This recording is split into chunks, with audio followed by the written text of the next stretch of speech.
গ্রামগঞ্জে বেশিরভাগ মানুষই কৃষক কিংবা কিষাণ। আর এই কৃষক কিষাণের সংসার সচ্ছল হয় গৃহপালিত পশু দ্বারা, বিষয়টি সকলেরই আছে জানা।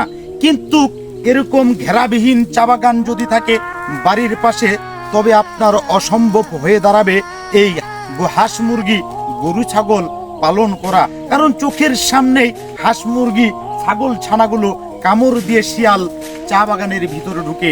তাতে আমার কোনো দুঃখ নাই, কারণ ক্ষতিটা অন্য দিক দিয়ে পুষিয়ে নিতে পারে।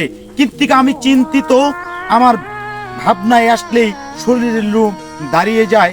কারণ চা বাগানের আশেপাশে বাড়িগুলোতে সবারই কলিজার টুকরা সন্তানেরা আছে।